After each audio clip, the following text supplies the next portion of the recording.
মায়াপুরে ইসকনের কর্মসূচিতে যোগ দিতে বুধবার দিন কেন্দ্রীয় স্বরাষ্ট্রমন্ত্রী আসছেন এবং তাতে সনাতনীদের মনোবল বাড়বে বলে মনে করছেন সুকান্ত মজুমদার।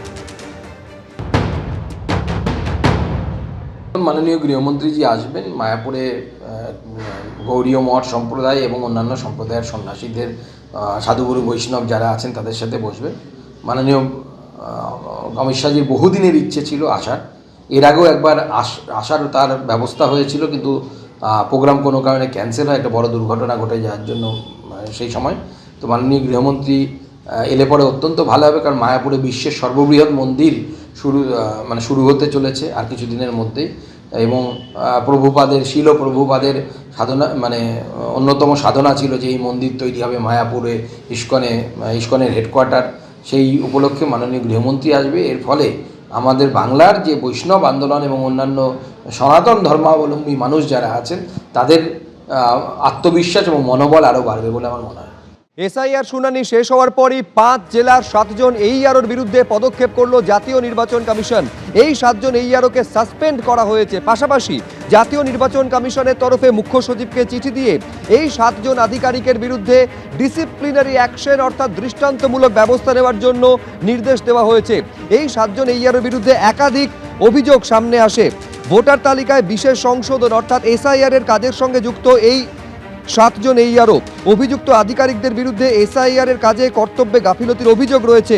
এদের বিরুদ্ধে নথি খতিয়ে না দেখে ক্ষমতার অপব্যবহারের অভিযোগও রয়েছে।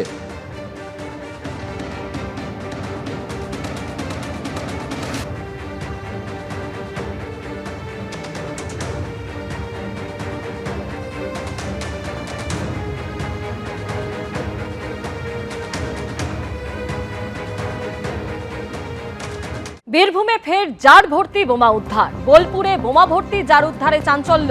প্লাস্টিকের জারে 10টি তাজা বোমা রয়েছে খবর স্থানীয় সূত্রে। ঘটনাস্থলে পৌঁছে এলাকা ঘিরে বোমাগুলি নিষ্ক্রিয় করে পুলিশ। কে বা কারা এই বোমা মজুত করেছে তা খতিয়ে দেখছে বোলপুর থানা।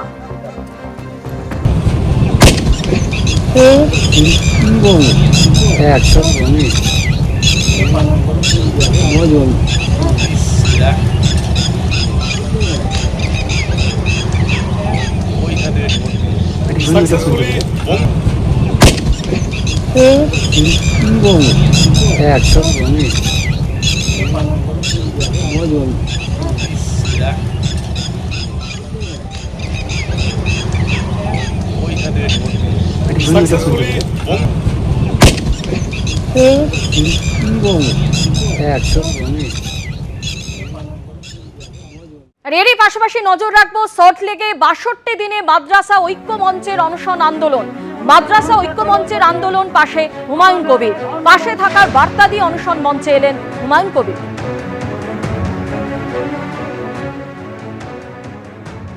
মমতা ব্যানার্জি এত মিথ্যাচার করেন মানুষের উপরে, সে শুধু মুসলিম বলে না, শুধু মাদ্রাসা বলে না, প্রত্যেকটা ক্ষেত্রে বাংলার মুখ্যমন্ত্রী মানুষের সঙ্গে প্রতারণা, মিথ্যাচার, নাটক মঞ্চস্থ করেন। আপনাদের যে ন্যায্য দাবি ওনারা কিচ্ছু করবে না। উনি ইচ্ছা করলে কালকেই তিনি তুলে দিতে পারেন, কথাটা উড্র করে দিতে পারেন, তাহলে আপনাদের সমস্যার সমাধান হয়। কিন্তু এত একগুঁয়েমি মহিলা, এত জেদি মহিলা, এত অহংকারী মহিলা যে উনি একটাই পোস্ট, বাকি সব ল্যাম্প পোস্ট ভাবে। আর অন্যদিকে সিজিওর কাছে শৈশালী ভবনের সামনে অবস্থানে অঙ্গনওয়াড়ি কর্মীদের সংগঠন। সমকাজে সমবেতন, নিয়মিত বেতন বৃদ্ধি সহ একগুচ্ছ দাবিতে অঙ্গনওয়াড়ি কর্মীদের এই কর্মসূচি। আগামী 3 দিন সকাল 10টা থেকে 7 ঘন্টা ধরে কর্মসূচি পালন করবেন অঙ্গনওয়াড়ি কর্মীরা।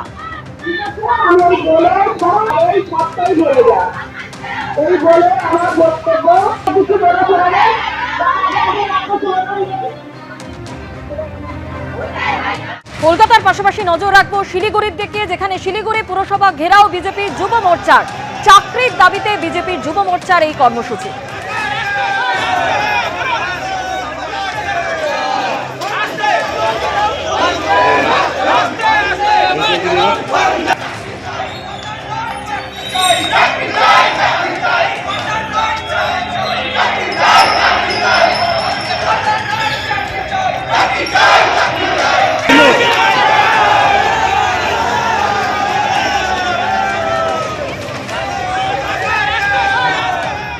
একদিকে যখন বিকাশ ভবনের সামনে এই ছবি, তখন বিধানসভা ভবন অভিযান চলছে অন্যদিকে আপার প্রাইমারি চাকরি প্রার্থীদের।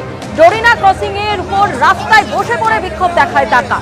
সুবোধ মল্লিক স্কোয়ার থেকে বিধানসভা ভবন পর্যন্ত অভিযান চালায় আপার প্রাইমারি চাকরি প্রার্থীরা।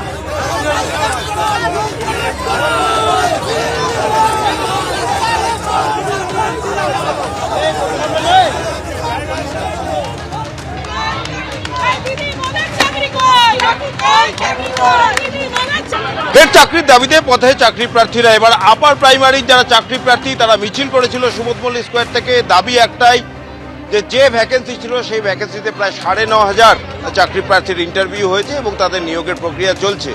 কিন্তু এখনো এরকম অনেকে আছে যারা ইন্টারভিউতে ডাক পাননি এবং তারাই আজকে পথে নেমেছিলেন।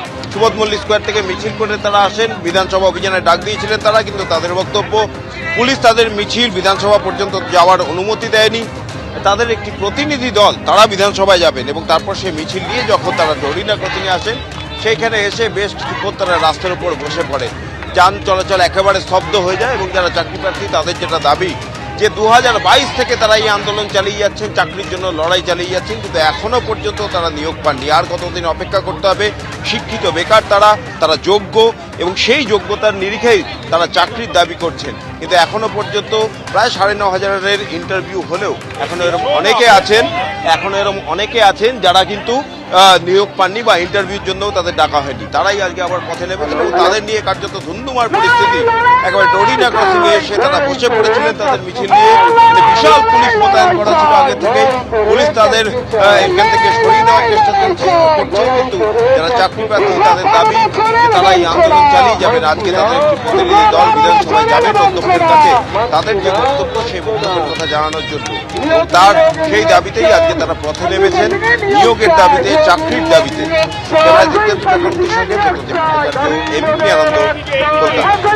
আমাদের দাবি একটাই, সেটা হচ্ছে যে আমাদের যে 5,401টা সিট বাকি রয়েছে অনগোয়িং প্রসেস যেটা চলছে, তার মধ্যে কমিশন প্রদত্ত 14,339টা সিটের মধ্যে 9,500 সিটে নিয়োগ হয়ে গিয়েছে।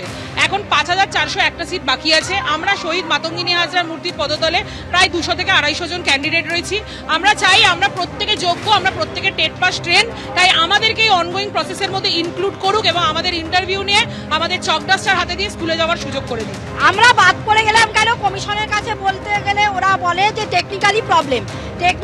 আমরা বলতে চাইছি টেকনিক্যালি প্রবলেম হোক বা দুর্নীতি হোক, যেটাই হোক সেটা এখন বাদ দাও। এখন যে আমাদের জন্য যে 5,401টা সিট পড়ে আছে সেই সিটে আমাদের নিয়োগ দিয়ে নিয়োগ সম্পূর্ণ করো, এইটাই হচ্ছে। সেই সিটটা যেন ফিউচার ভ্যাকেন্সিতে কোনোভাবেই কনভার্ট না হয়, কারণ ফিউচার ভ্যাকেন্সিতে যদি কনভার্ট করো ওই সিট কনভার্টটাও বেআইনি। এবিপি আনন্দ, এগিয়ে থাকে, এগিয়ে রাখে।